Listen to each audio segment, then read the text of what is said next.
so I'm gonna try to make a video. Well, I am gonna make a video. This is there's 3 of these tanks on this truck. These are the RD style tanks, the recessed step. It's all one piece. You can't take any steps off here. It's all welded on. This is what it looks like before. You could see through the light. There's still hash marks in there, but you could also see swirls like you'd see in the paint. It's just from washing. It's regular. This is in really good condition. I sanded and polished it last year. This one is just done. This is what it's going to look like after. You're just going to see hash marks. You're not going to see any more really scratches in it. I'm going to set this up on the tripod. I'm going to try to give you a good angle where you can see me working the whole time. Alright, while I'm setting up the camera, I'm going to show you guys what I used in this video. This is a quick cut buff from Zephyr. I use it to do the cutting. The next buff is a soft cut, also called the Joker buff. I use that for coloring. And I use Menzerna 439T for the majority of my polishing, cutting and coloring. Technically, I'm not coloring because I'm not using a coloring compound. But as I go in different, after my cutting step, I go to the coloring step and I use a softer buff. Sometimes I do a medium cut in between, usually 2 steps, sometimes 3. And I just soften my buffs up with the same compound. Only using variable speed grinders. I always use a 6,000 RPM, but today I'm using these. I'm using 2 of these. It's getting cut and colored. And honestly, the reason for using a smaller grinder, I think it kind of doesn't put as hard for aggressive hash marks in. It's only spinning half the speed, so it looks beautiful. Let's get this one done. Alright, so I'm getting ready to polish, and I'm just putting my personal protection on. Full face respirator. I wear earbuds in my ears so I can have some music playing, and then I put my headphones on top to really take the noise level down, I don't know, probably 15, 20 decibels. So right here you see me, just a little bit of rouge, a little bit of 439T goes a long way. On the quick cut buff, I have the variable speed grinder at 3,500 RPM. And I'm starting from the bottom, I'm just gonna work my way up. I'm using a variable speed today. I usually always use a 6,000 RPM grinder. The real reason for me doing this wasn't because of anything with the hash marks. I didn't want to have to plug both of my generators in. I have 2 3,500 watt generators from Harbor Freight, and I have a parallel kit, and I plug them together, and I can run a 6,000 RPM all day long. But I knew I was going to cross cut this. One of these grinders runs perfectly fine off the 3,500 watt inverter generator, and I just didn't want to have to go through the trouble setting it up. So I knew I could do what I had to do with these slower grinders.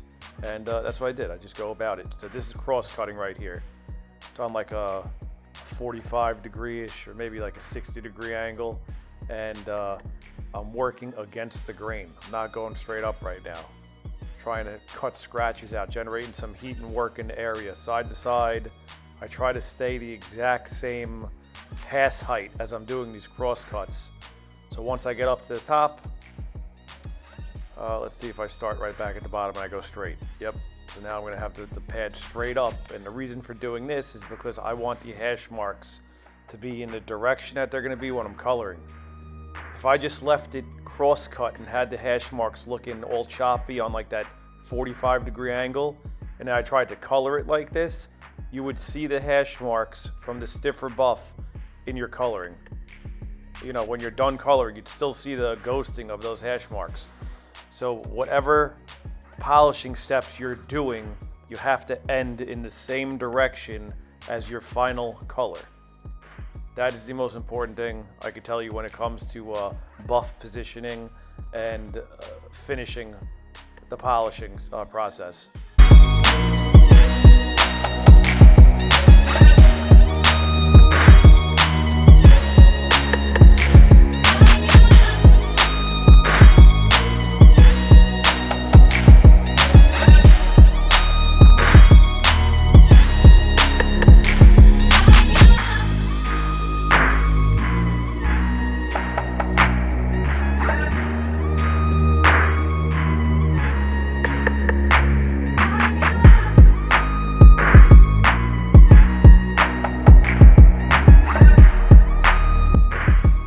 Alright, so right here you're going to see I reach for, it's called a rake. Put the picture to the left of the screen.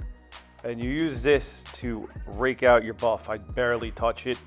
It's just to get some of the clogged up compound and aluminum, I guess, residue or whatever gets scraped off that tank. The buffer is almost like it's cleaning the metal and polishing it at the same time. So it gets a lot of dirt. The bottom of the tanks especially, the tires kicking up dirt over there. So you got to rake these things out every once in a while. Depending on where I am on the tank, I'll rake it more or less. I'm not excessive with raking. It wears your pads down fast, but you need to do it more. It's more important on the finishing step, but I do rake on the cutting step as well. I just wait till the rouge line starts to act weird. And when I say that, it's either very thick or gummy. You can tell when it needs to be done. You just, when you do this for a little while, you kind of just know when you got to do it.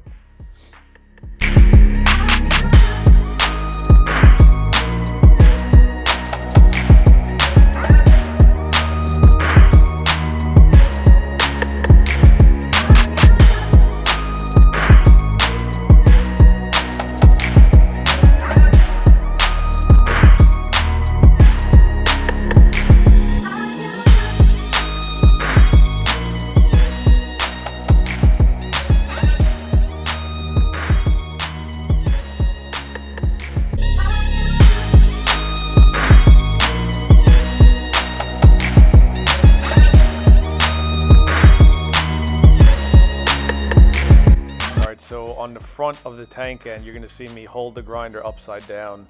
And the reason for doing this, you have the battery box right to my right and the body of the machine. If I held it regular, you would never be able to get the pad all the way up to the battery box and machine polish that front edge of the tank that's exposed.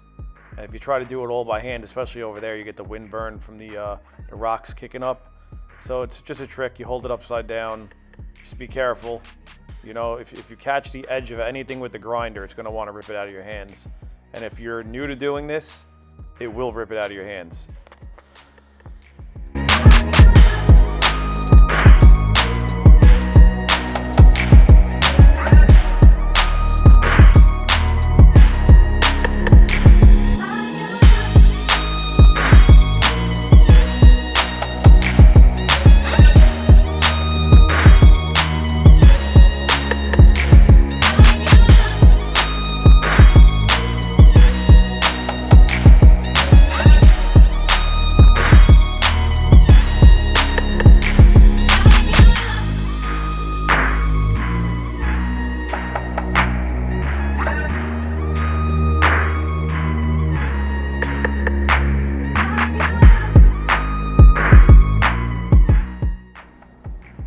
Watch right here as I'm making the back and forth passes to smooth out the cross cutting. You'll watch the clarity get better as it gets past the light. Just focus on the rouge line. You're gonna see how much clearer it gets just by lining up the hash marks vertical. It's so important that the direction of the hash marks is the most important thing when it comes to the final product of polishing.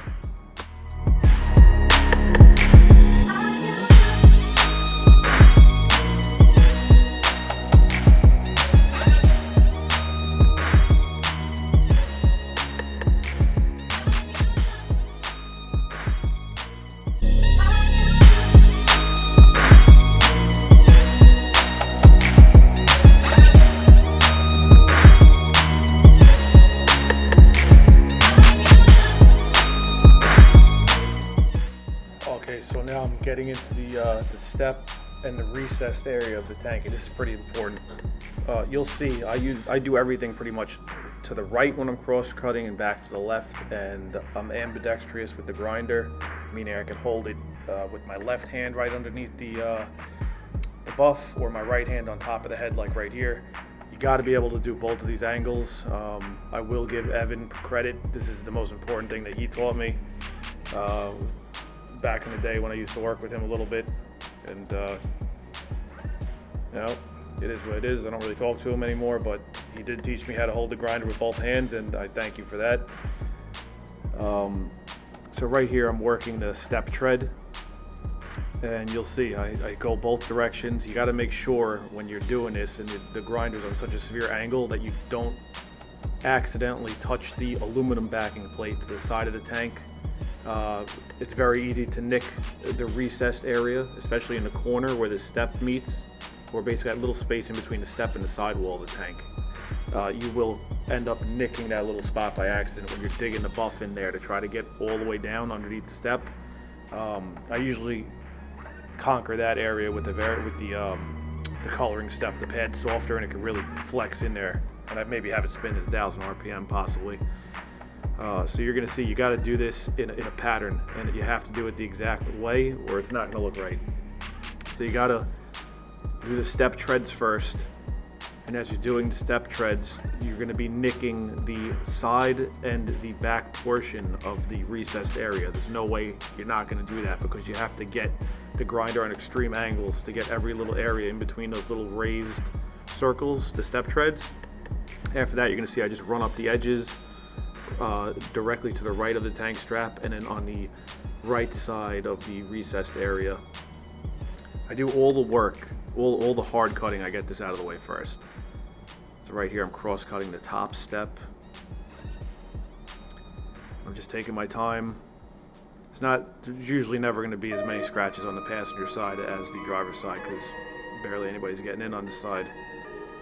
Try to get right now I'm basically smushing the buff into the little ovals on the bottom of that step on top of the tank. Those little like oval areas, like a half circle. Getting it right in there. Now I'm going to start the side. This is the important stuff. I'm showing right here.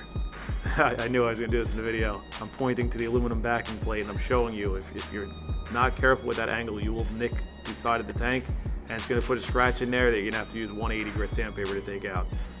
So work it all the way in. You see me smush it in the corner where the steps are welded in. And now here, I got my left hand's underneath the head of the grinder, and I'm working it in. This is not as important to watch the backing plate, because if you nick anything, it's the step, and it's not really going to show up. So I go in there twice.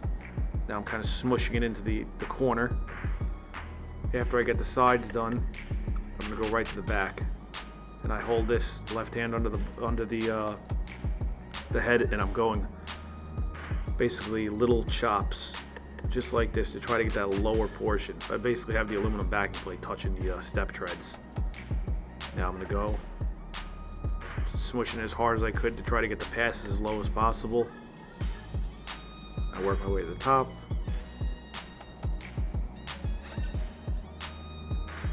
Let's see, a little more rouge. Now I'm going to do, I believe I do one more time here. I might do the sides again. So basically, you'll see the buff touches the side portion. You don't want that to happen. So you want to do this part first.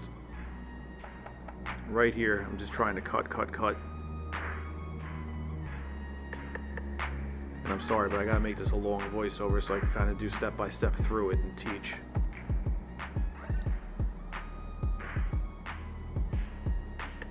There we go. All right, so that's done. I guess I'm satisfied with that. Now I'm gonna do the top treads. I'm just gonna let this play out again.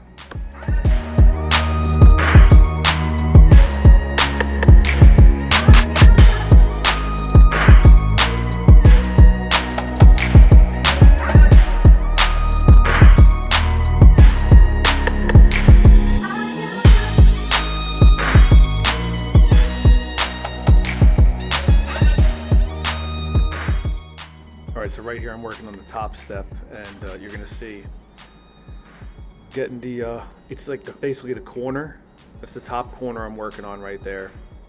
And now I'm going to start doing the, am I going left to right, or am I going straight toward the paint? I don't know yet, I got to see. Here we go, let's see what we're getting at. Okay, so I'm going to go left to right, holding it left hand underneath the buff. I'm going to work it right to the exhaust shield. And I believe I do spin this around. I always go both directions. I'll go left to right, and then I'll go right to left, and I get the opposite side of the holes. And then I'm going to go straight toward the paint to the cab. I didn't tape this off. I've done so many of these at this point I know exactly where to stop, but in the beginning I taped off the bottom of the paint just to make sure I didn't nick anything. You see I'm being really careful, and right here I'm doing the top edge just off the top step of the tank right before the paint. Now I'm working it back. I just basically got to hit these treads from every possible angle, and this makes the finished product look amazing. Now I'm just working. There's so much rouge in there already from going left to right that you really don't got to put too much rouge on at this point.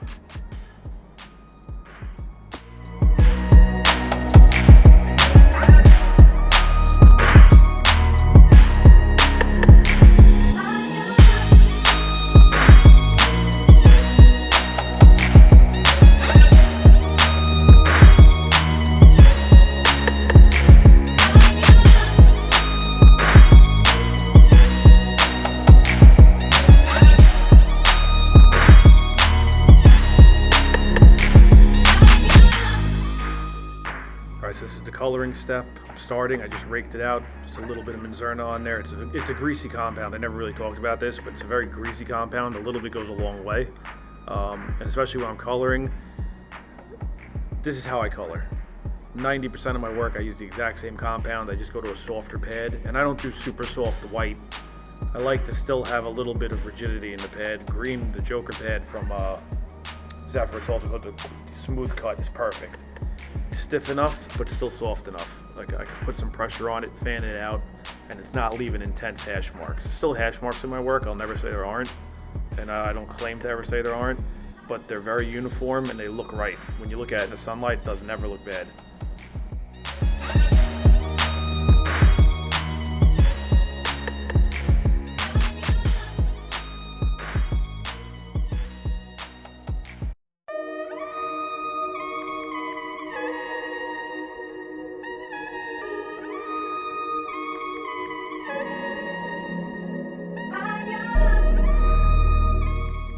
When you polish the bottom of the step, you got to make sure that you reach under far enough so when it's done and customers are looking at it, they don't see where you started and ended. I see a lot of people start too high, and you could actually clearly see where it's polished compared to where it's not.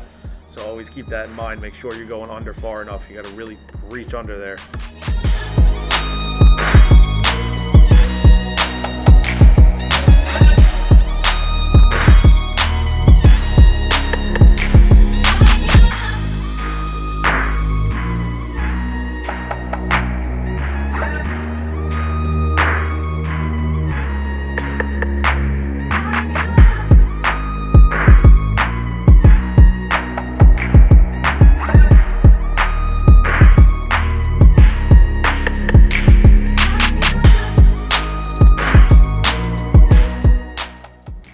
Right here, I'm digging the buff in the corner with the coloring buff for the smooth cut or any softer buff.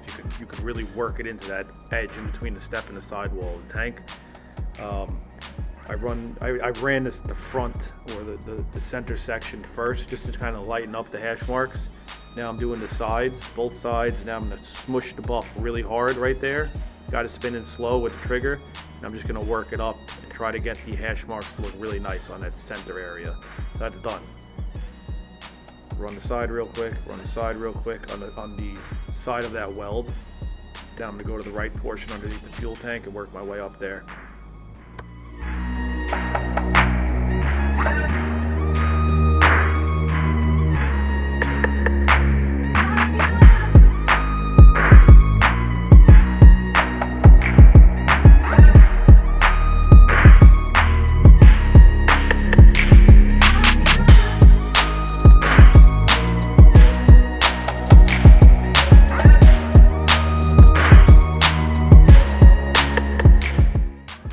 Whenever you're getting close to the fuel cap, you want to do it just like I'm doing here. You want to get the buff on an angle and meet right in the middle on the lower portion of it. You make a seam right there, and you're going to go up to the top. You see right here, I'm starting at the other half and just round the corner and then continue up, and it'll make it look really nice and it looks uniform. It looks very professional at the end. That's how you want to go about the fuel cap collar.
9.5 hours.